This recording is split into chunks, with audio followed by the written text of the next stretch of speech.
Welcome. I am excited to have all of you here as part of our new series on Legacy of Service and talking to people that have given a generational legacy of service to the Harford County Sheriff's Office. So before we jump in, I know there's some great stories to tell here. I just want each of you to introduce yourself, and I know the Colonel is retired now, but talk a little bit about what your career looked like at the Sheriff's Office. Well, I started in 1973. I actually was recruited at a supermarket by Bob Coombs, who ended up being a sheriff in Harford County. He asked me what I was doing. I said, I'm in the Army. He goes, when do you get out? And I said, tomorrow if I want to sign the papers. And he goes, I got a job at the sheriff's office. And about 9-10 months later, I joined and retired in December of '06. So touched all the ranks. I was started as a road deputy, made corporal, sergeant, lieutenant, captain, major, colonel. In 1999, I retired as a colonel and went to the jail as the warden. And then served there for almost 5 years and returned back to the sheriff's office as colonel in 2003 and then retired in December of '06. Wow, that's quite a legacy of service just by yourself. Before even looking next to you is your daughter, who is a lieutenant at the Harford County Detention Center. Hi, I am Lisa Cole, and I work at the Harford County Detention Center, and I am the support services commander, and I have been there for 24 years. I was recruited by my Uncle Howard and Aunt Tressa in 2003, I guess about 30 years after Howard had started. And I have basically risen through most of the ranks now to up to captain. In fact, the captain of the Southern Precinct here, the Southern Precinct commander.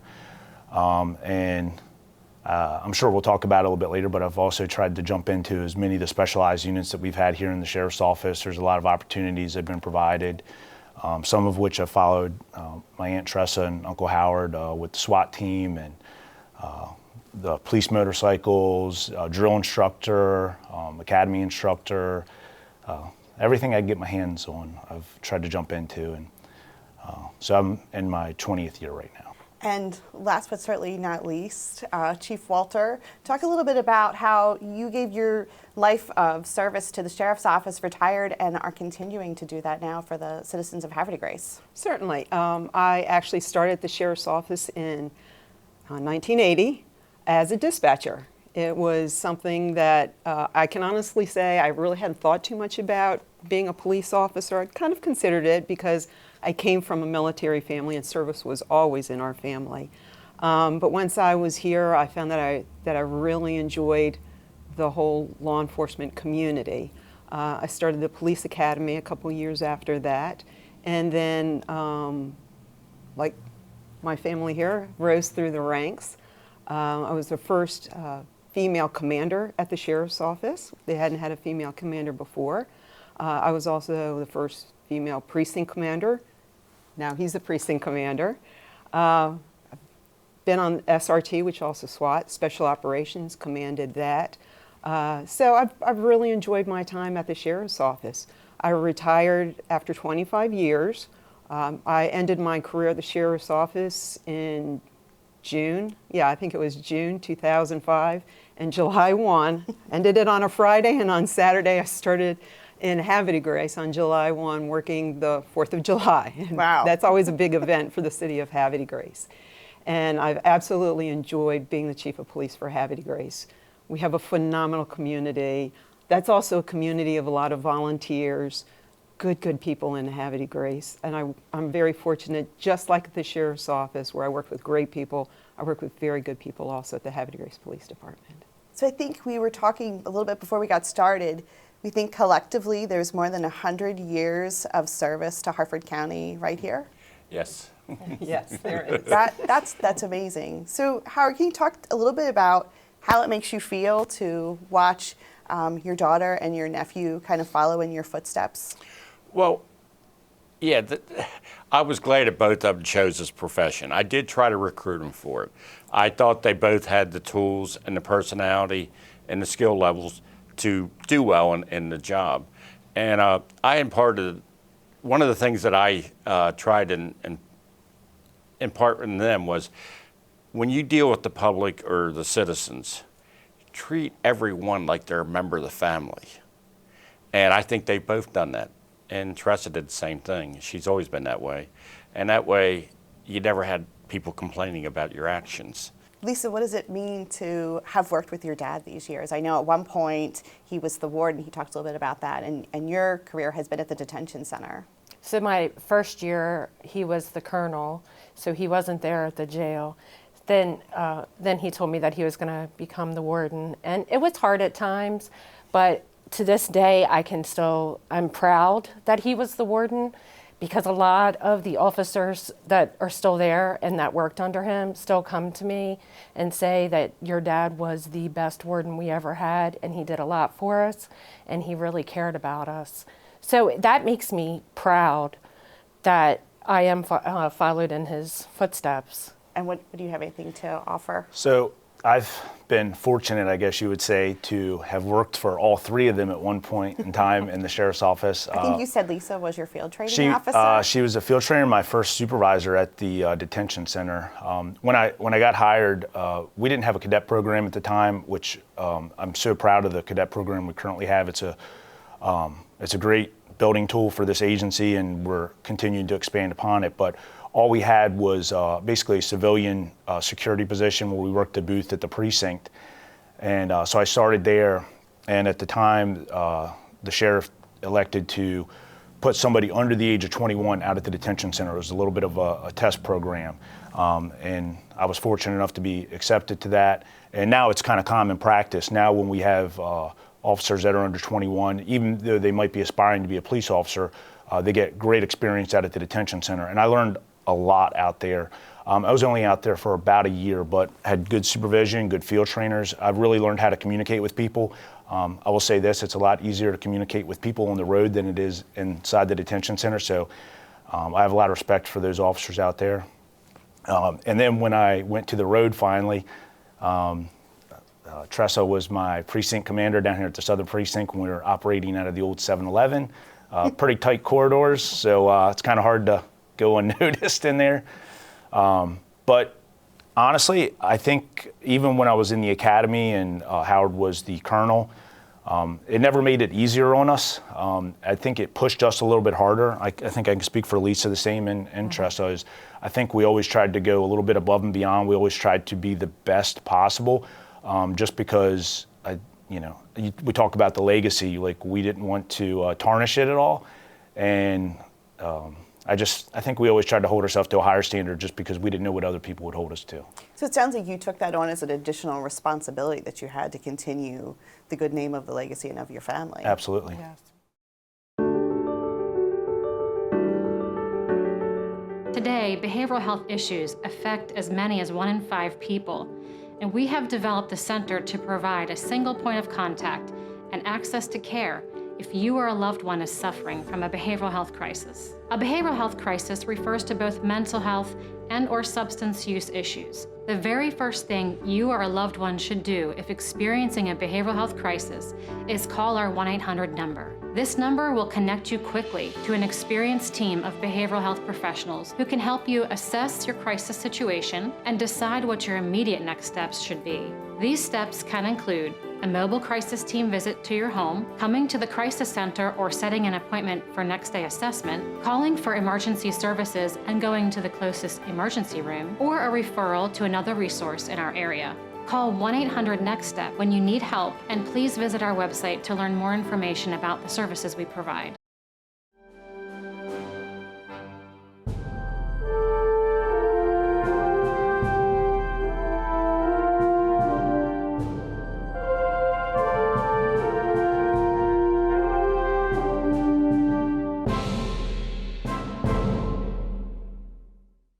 Can you talk a little bit about, Lisa and Scott, your first kind of memories of Howard and Tressa and them being in law enforcement?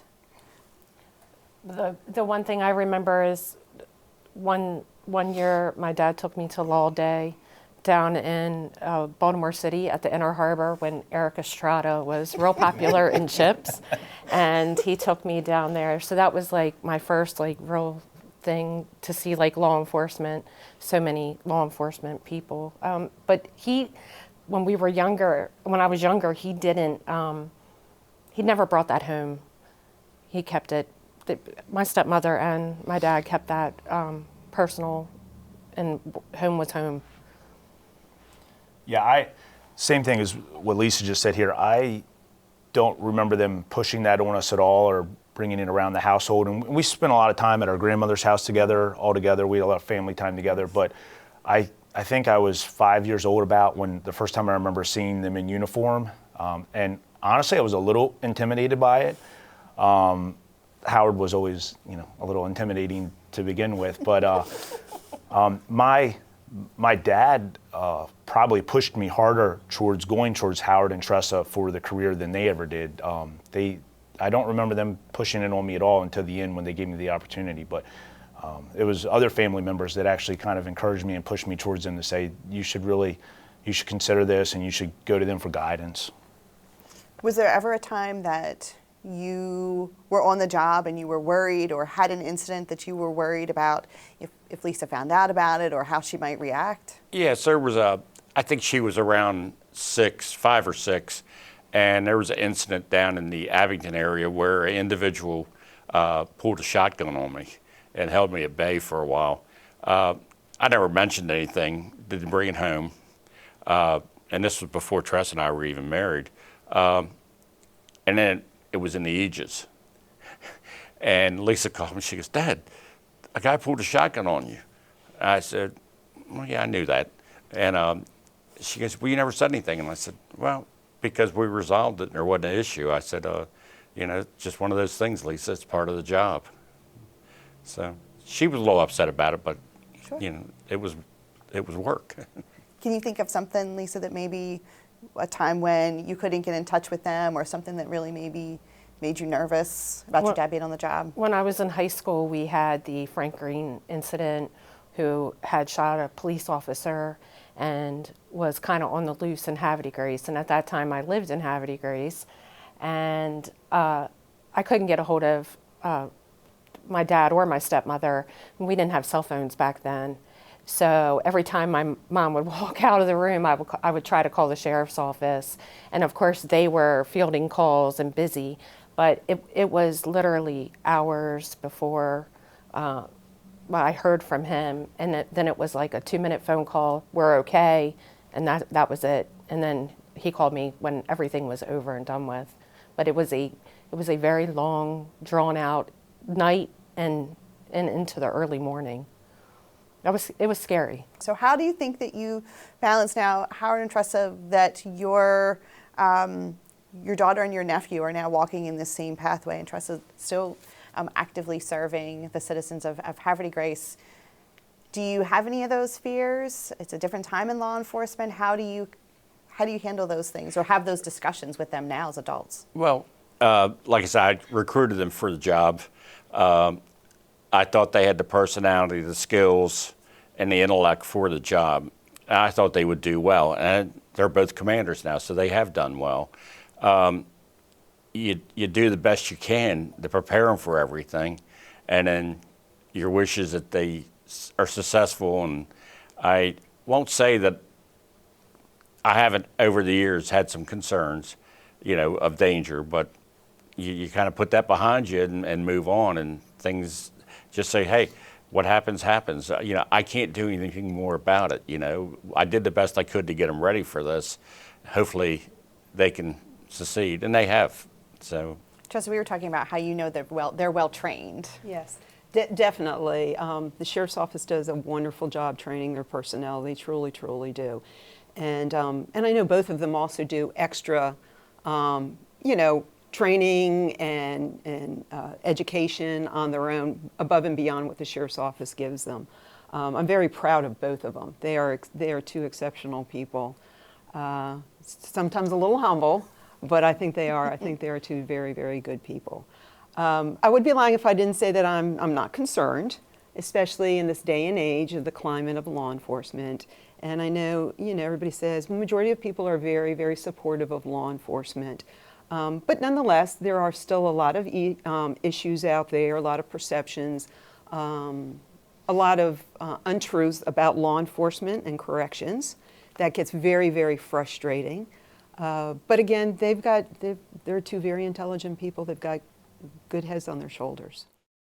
Maryland residents and visitors now have the option to text 911 if they are unable to place a phone call. To send a text, enter 911 in the to line.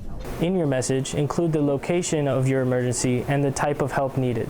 Si el servicio de enviar mensajes de texto al 911 no está disponible o no es ofrecido en su área, usted recibirá un mensaje diciéndole que contacte al 911 por teléfono o por TTY.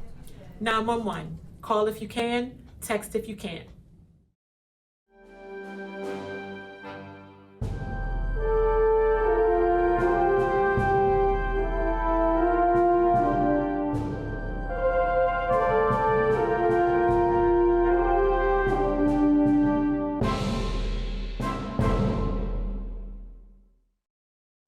The Sheriff's Office recently did a survey with some of our allied agencies. I know you were part of that as well, and some of our community interest groups.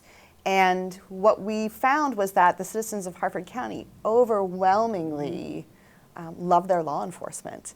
And that is truly part of this legacy of building. So what does it mean to you to have been able to serve the community and build that legacy of community service, aside from within your family, but just how Harford County continues to operate? And I think that's a huge plus for the Sheriff's Office and the other law enforcement agencies, because it shows that our agencies are doing the right things. We are listening to our community. We do meet with our communities and have good partnerships. But that isn't something that's just happened. It's something that has been building for years and years. And the negative rhetoric towards law enforcement, it's just not here in Harford County. I think our citizens in Harford County, as you said, based on the survey, but not just the survey, but when you do talk to residents, whether it's in Joppatown or Jarrettsville or Havity Grace or Bel Air or Darlington, they are very, very supportive of Harford County law enforcement, very, very supportive of the Sheriff's Office as well. So we are very, very fortunate to have a good county, good citizens in our county, and they do support us, which unfortunately a lot of other counties, and not only here in this state, but throughout the United States, don't have that support. well, I want to talk a little bit specifically to you about your legacy at the Sheriff's Office. And I know you mentioned it, but you were the first female commander, and you were the first female special response team member. And what was that like for you at that time? What does it mean for you now? And then I heard that Howard was your SRT commander. Yeah, that was fun. No. happy times. No. Well, for me, I never looked at it like being the first female. It's just that I just knew that I wanted to do those things. And it never really dawned on me about being female and this is what I want to do. It's that, no, I want to be on SRT. No, I want to achieve this rank. My gender had nothing to do with it, at least not for me. No one ever diminished me. There was nothing,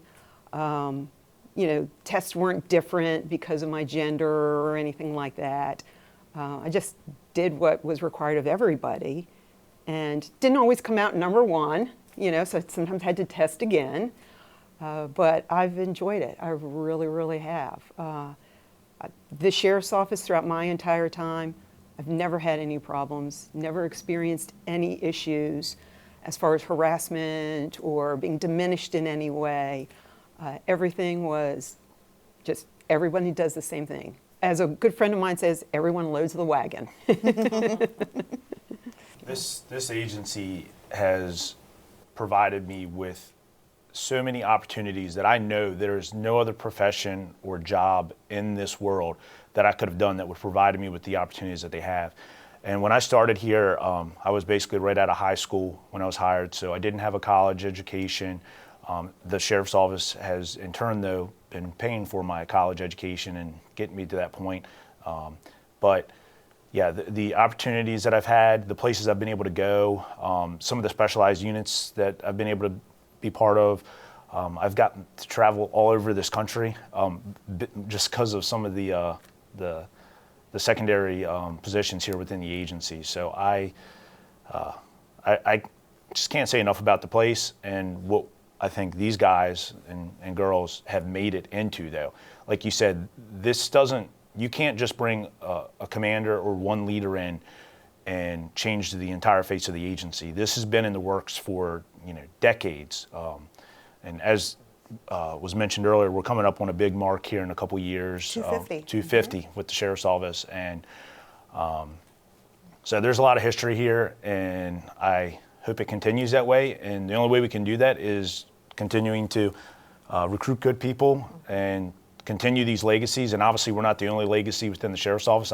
As the precinct commander now, I've had the opportunity to have different guys working for me that I worked alongside their father and mother, and now they work for me as deputies and cadets, and it's fun to see that. It is really fun to now be kind of on the other side and looking at it that way. So I hope it continues, and I'm sure it will, though. I'm confident that it will, especially in this agency.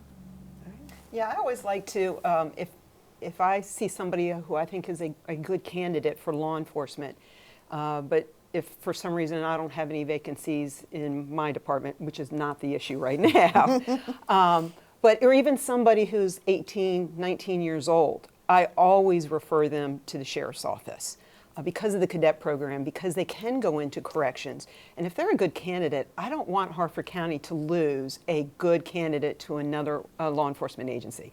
I want all good candidates in all the law enforcement agencies, but we want to keep them here in Harford County.